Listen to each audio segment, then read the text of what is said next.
गुरु माता पिता गुरु बंधु सखा गुरु माता पिता गुरु बंधु सखा तिम्रो चरणमा स्वामी मेरो कोटि प्रणाम तिम्रो चरणमा स्वामी मेरो कोटि प्रणाम।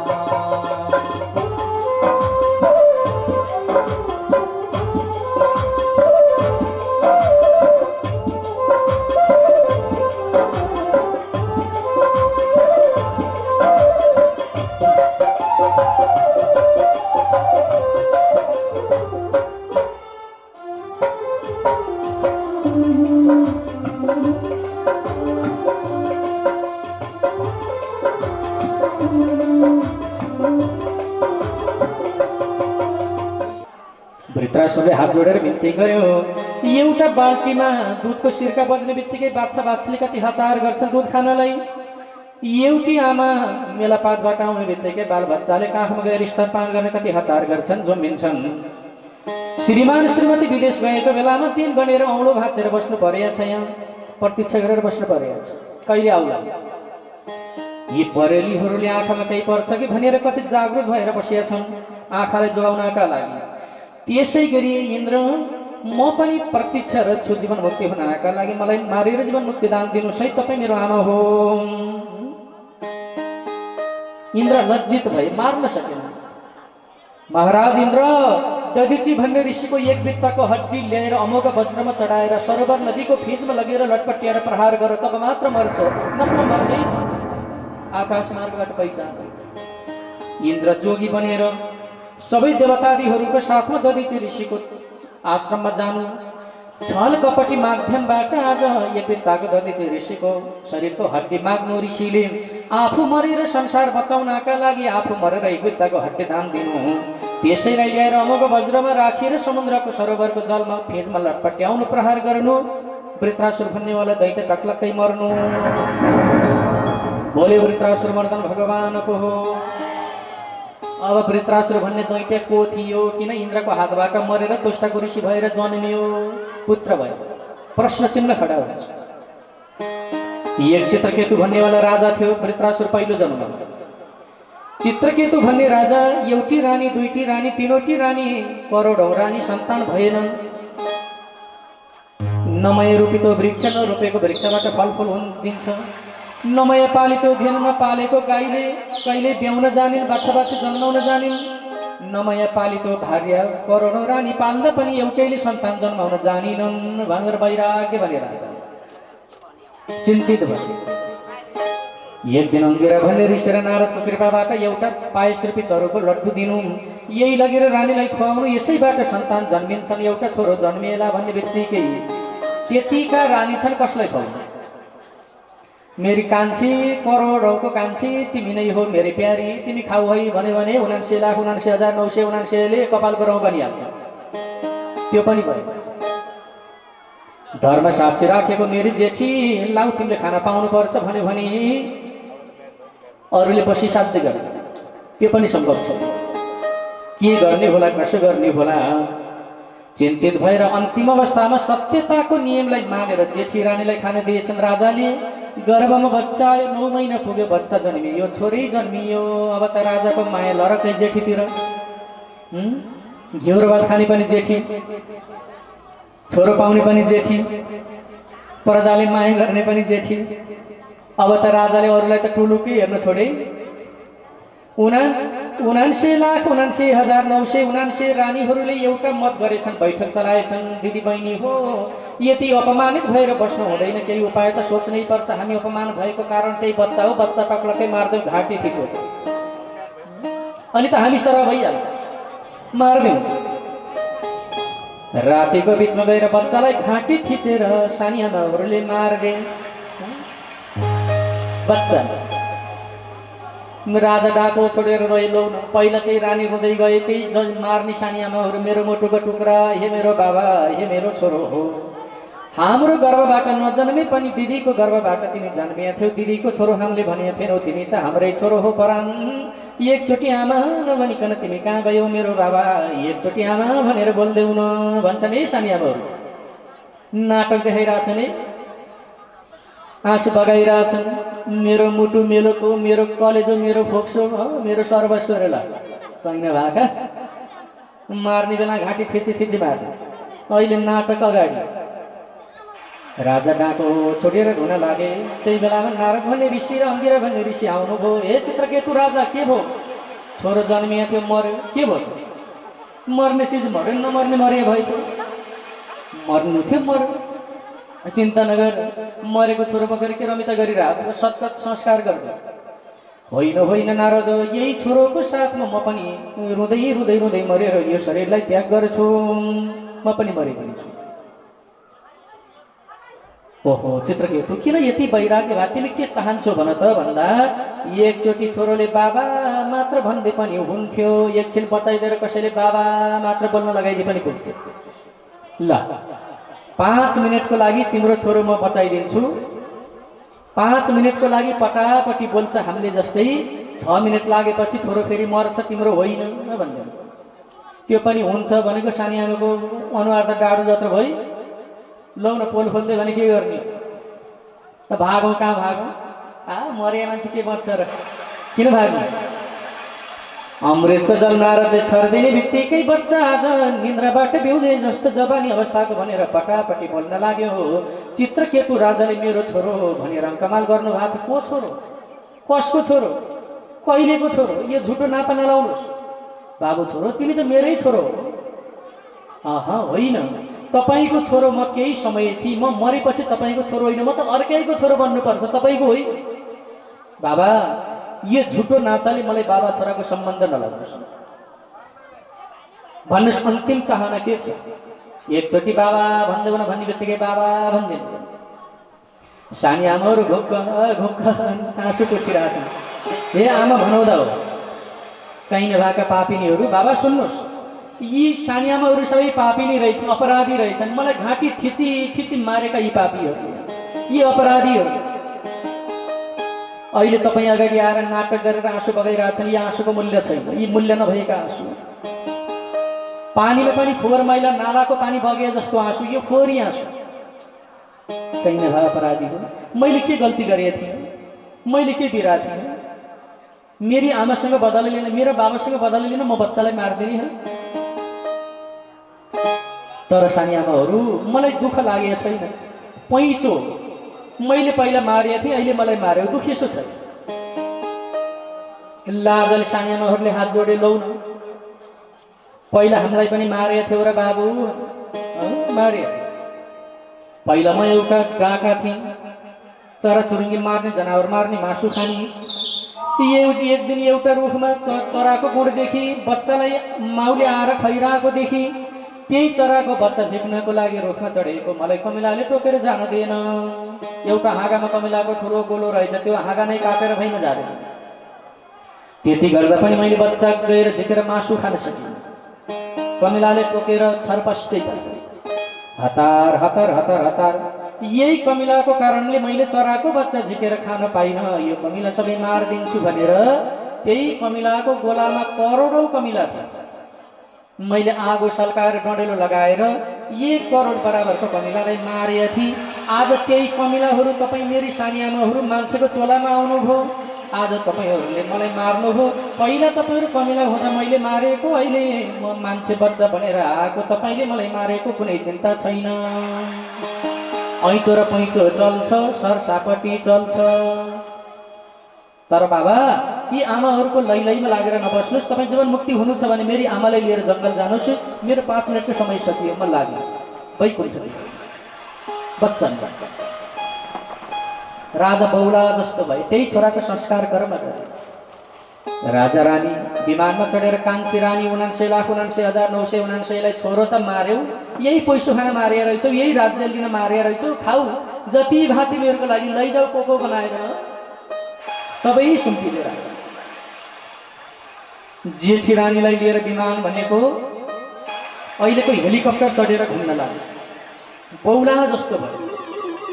जाँदा जाँदा जाँदा अम्बिका जङ्गलभन्दा माथि पुगेको शिव पार्वती खेलबाड गरिरहेका रहेछन्। चित्रकेतु हेरेर दिउँसै पनि लाज नभएका शिव पार्वती काखमा राखेर खेलाइरहेछन् है, अङ्कमाल गरिरहेछन् है। कस्ता लाज नभए भगवान भएर पनि। शिवजीले सुनिहाले, पार्वतीले सुनिहाले, हे मूर्ख चित्रकेतु, आज देवादिदेव भोले बाबालाई अपमान गर्ने होला, राक्षसी शब्द बोलेको हुनाले तिमी तुरुन्तै राक्षस बनेर जानुपर्छ। शिव पार्वतीको श्राप राक्षस बन्ने, त्यही श्रापबाट गएर अहिले तुष्ट भन्ने ऋषिका छोरा भनेर अग्निकुण्डबाट प्रकट भए, जसको नाम हो वृत्रासुर। त्यही वृत्रासुर भन्ने दैत्यलाई इन्द्रले मारेर चित्रकेतु राजाको तेस्रो जन्म वैकुण्ठ सवारी। बोले वृत्रासुर मर्दन भगवानको। जस अन्तर्गत अब दधिची ऋषिले एक बित्ताको हड्डी किन दिए, यो पनि अलिकति बुझ्नुपर्छ है। देवताले एक दिन गएर हतियार लुकाउन दिए, डोराले घरको वर्षामा लगेर खाडल खनेर माटो मुनि लुकाएछन् दधिची ऋषिले। सङ्कटकाल थियो, आपतकाल थियो, त्यही बेलामा लगेर लुकाएको। आज वृत्रासुर मार्ने बेलामा माग्न गएको हतियार हेर्न जाँदा त खिया लागेर माटो बनेर सकिएछ। यही हतियार नभई मार्न सक्दैनौ, एक बित्ताको हड्डी दान दिनुहोस् भनेपछि बाध्यताले हड्डी दान दिए दधिचीले। गुरुआमा पानी लिन गएको बेलामा बुढाबुढी मात्रै ढक्कै रुक थिए। कर्सामा जुन ठाउँमा हतियार लुकाएको त्यही ठाउँमा गएर छाला काटेर आफू मरेर एक बित्ताको हड्डी दान दिएर पठाइदिनु। आज इन्द्रले विजय प्राप्त त गर्नु। यता बुढियामा पानी लिएर आउनुभयो, होइन बुढा कहाँ जानुभएछ आज? कहिल्यै घर छोड्नुहुन्न थियो, लुटुपुटु गरिरहनुहुन्थ्यो। हे तल्ला घरे साइली, तिमीले जेठा बालाई देख्यौ? उत्तर छ। हे पल्ला घरे कान्छा, तिमीले जेठा बालाई देख्यौ? उत्तर छ। होइन कहाँ जानुभएछ? गाउँ गाउँ खोजेर हिँड्नुभयो, कहीँ गएर पत्तो चल्छ।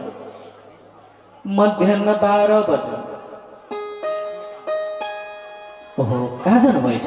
कतै घरका कर्सातिर गएर यसो सरसफाइ केही त गर्नु भएको छैन? हेर्नु पर्यो भन्दै घर पछाडि कर्सोसम्म जानु भएको त छाला काटिएको श्रीमान त मरिरहेको। लौन बर्बाद भएछ, यो गाउँवासी हो आऊ भन्नुभयो। गाउँ सबैलाई बोलाउने। कसले कर्म गर्यो भन्दा म पानी लिन जाने बेलामा इन्द्र सहित देवतादिहरू आएको थिए, पक्कै तिनीहरूको काम हुनुपर्छ। अब श्राप दिएर पतन गराइदिन्छु। जसरी मेरो श्रीमान मारे त्यसै गरी मारे, तडपाई हातमा जल लिएर श्राप दिनका लागि रुँदै रुँदै रुँदै रुँदै श्रीमानको शोकमा परेका पतिव्रता नारीले श्राप दिन लाग्दा इन्द्र त्यहीँ पुगेर, आमा श्राप दिनु पर्दैन, मैले गरेको हो, श्राप नदिनुहोस् भने।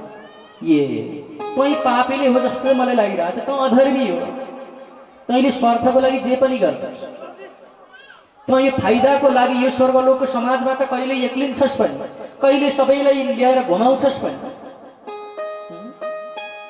आज तैँले मारेछस् इन्द्र, तँलाई फुलमाला लाएर पूजा गरौँ, तँलाई सम्मान गरौँ, यसै गरी मारिदिन्छु। होइन होइन आमा, त्यसो नभन्नुहोस्, वरदान माग्नुहोस् न। आमा खुसी हुनुभयो। वरदान त्यसो भए म मेरै श्रीमान माग्छु, जस्ताको तस्तै बनाइदिनु।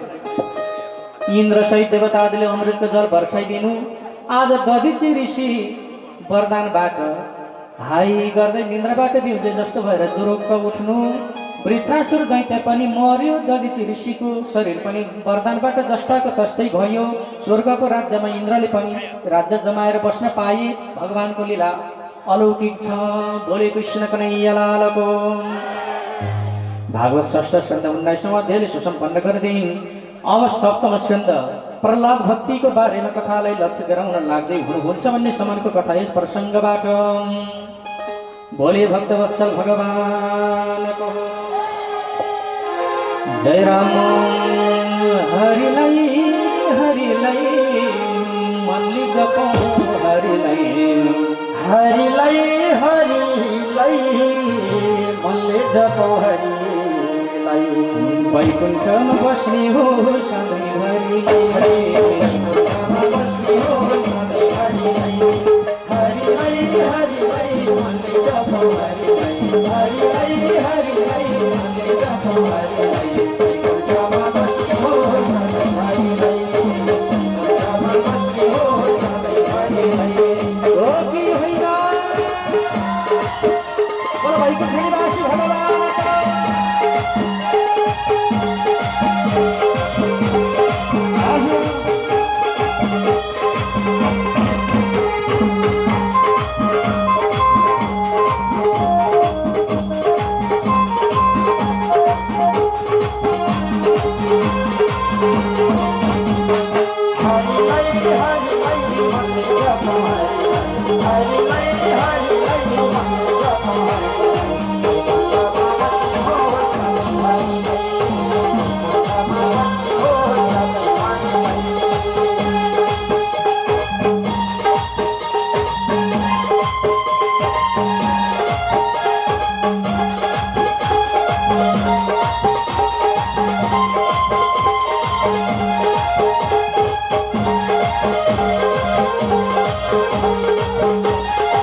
भोलि चिन्ता हुन्छ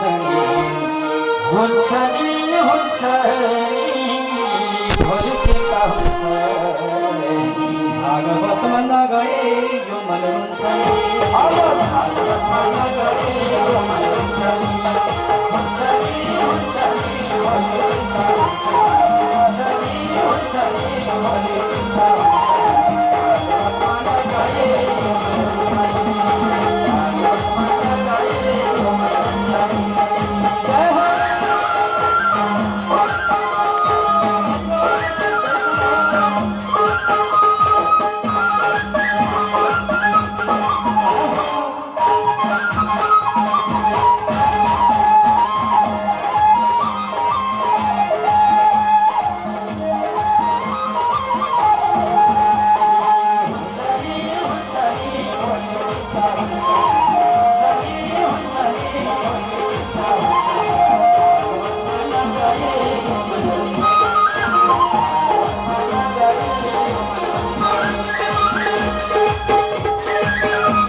सुखदेव स्वामीले भागवत शब्दहरू छन्दबाट ज्ञान दिन लागि बसियो।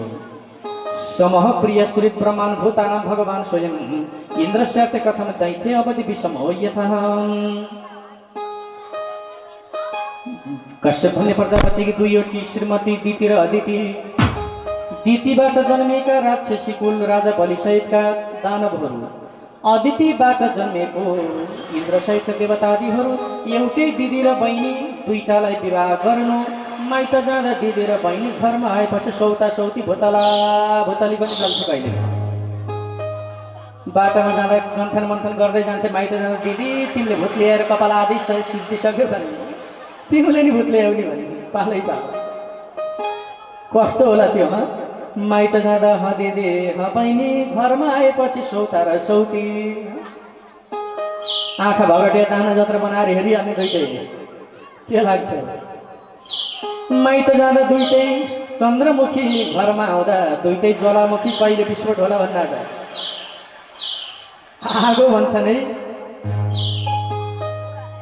दितिको गर्भबाट जन्मेका दुईटा महान छोरा हिरण्यक्ष हिरण्यकशिपु हिरण्यक्ष भन्नेवाला दैत्यलाई भगवान बरावतार परमात्माले मार्नुभयो केवल सेतो बरावतार भगवानले हिरण्यक्ष भन्ने दैत्यलाई मारेको हुनाले श्री श्वेत बारह कल्पे भन्ने गरेछ कि छैन सङ्कल्प गुरुबाले भन्नुहुन्छ तिथि श्राद्ध आज पूजा गर्दा श्री श्वेत बारह कल्पे वैवस्वत मन्वन्तरे अष्टाविंशतमे युगे सत्य त्रेता द्वापरान्ते बौद्धावतारे जम्बूद्वीपे भारतवर्ष भरतखण्डे आर्यवर्तान्तर्गत हिमावत पर्वतैको देशे मासे मासाइमुक्तो मासे स्थानीय ब्रह्मस्थले नेपाल देशे गौरक्ष धामे काष्ठमण्डप मण्डलान्तर्गत शान्तिनगर नगरस्थले भन्ने गरेछ कि छैन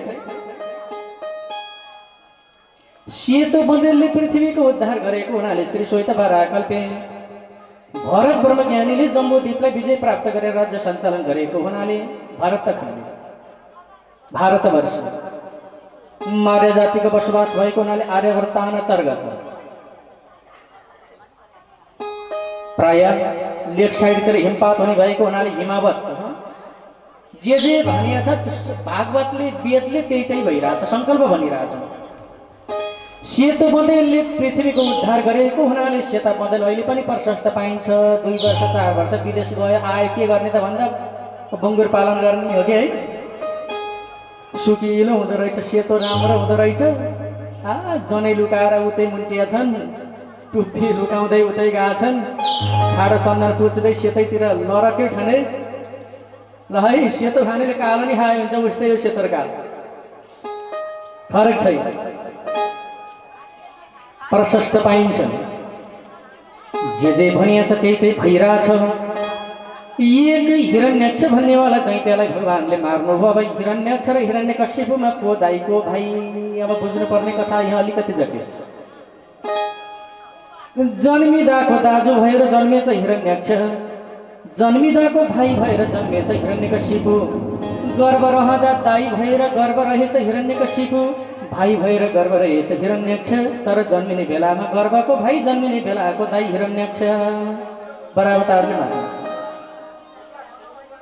हिरण्यकशिपुले भने मेरी आमा तपाईलाई पुत्र शोक परेछ त्यो छली विष्णुले छल कपट गरी मेरो दाजुलाई मार्यो आमा हाम्रो कुलको नाश गर्नेवाला छली विष्णु नभएको जगतमा गराउँछु मलाई आशीर्वाद दिनुहोस् आमाले आशीर्वाद दिनुभयो तपस्या गर्नुभयो हिरण्यकशिपु दैत्य कैयदु विवाह गर्यो लाज सम्राट कान्छो छोरो प्रहलाद 4 वटा छोराहरू पनि जन्मे ब्रह्माजीको आराधना गर्यो ब्रह्माजी प्रसन्न अग्निदेव प्रसन्न के माग्छ से हिरण्यकशिपु भन्दा कहिल्यै नमरौँ मूर्ख निमित्त राख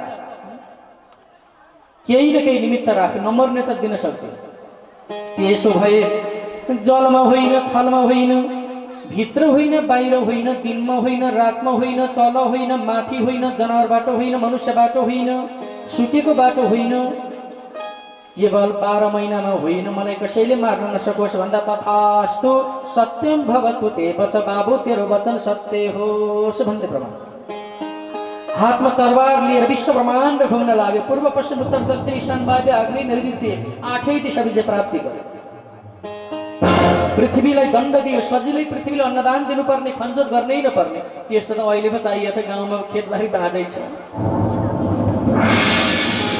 गोबरलाई दण्ड दिएर बेला बेलामा गाडा सम्पत्ति हिरण्यकशिपुलाई तिरोको रूपमा तिर्नुपर्ने बुझाउनु पर्ने सबै व्यापारीहरूलाई जसले आम्दानीका स्रोतबाट अगाडि बढेका छन् सबैले कर तिर्नुपर्ने, कर पनि एकदम म्याक्सिमम धेरै कमाएको भन् 3 भागमा 2 भाग हिरण्यकशिपुलाई बुझाउनु पर्छ, 1 भागले मात्र परिवार पाल्नु पर्छ। प्रकृतिलाई दण्ड दियो, बेला बेलामा पानी पर्नुपर्ने। आज मै हो विष्णु, सबै प्रजालाई दण्ड दियो। हे प्रजावासी हो, आजबाट विष्णुको नाम कसैले नजप, जसले विष्णुको नाम जप्छु यही हातमा भएको तरवारले टुक्रा टुक्रा पारिदिन्छ। मै हो भगवान। त्यो विष्णुले चढाएको जल कहिल्यै खाँदैन, त्यो विष्णुले चढाएको फल कहिल्यै खाँदैन। मलाई ल्याउ, पाकेको फल ल्याउ, म खाइदिन्छु। मलाई चढाइदेऊ, जल म खाइदिन्छु। त्यो विष्णुले चढाएको पैसा कहिल्यै लिँदैन, मलाई ल्याएर सर्वस्व चढाइदेऊ, म लिइदिन्छु। कहीँ भए मूर्ख, कहीँ भए भ्रष्टाचारी, कहीँ भए पातकी, कहीँ भए आतताई। म त मै जस्तो हो। यो संसारमा अर्काको विरोध गर्नेवाला मूर्ख हुँदो रहेछ, आफ्नो प्रशंसा आफैले गर्नेवाला महामूर्ख रहेछ। हिरण्यकशिपु महामूर्ख हो। पटमूर्ख, मूर्खलाई नअर्थी दिन मान्छ, नअर्थी सुन्न नै चाहन्छ। मूर्खलाई सत्सङ्ग महिमा बतायो भने के भन्छ? तैँले जति त मैले भन्छु भन्छ, अपमान गर्छ। यस्ताले के भन्छ? यसले जति त मैले भनिदिन्थेँ। ज्ञान दिन लाग्दा 3 पटक रिसाउँछ। पहिलो पटक ज्ञान दिन लाग्दा सुन्न चाहँदैन, नसुनेर रिसाउँछ। दोस्रो पटक आधी आधी सुनेपछि रिसाउँछ। भन्ने भयो सबैभन्दा, नत्र के ल्याङ्ले गरिरह रिसाइहाल्छ। तेस्रो पटक सुनिसकेपछि रिसाउँछ।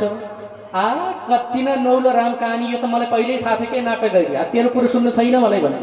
3 चोटि मूर्ख रिसाउँछ।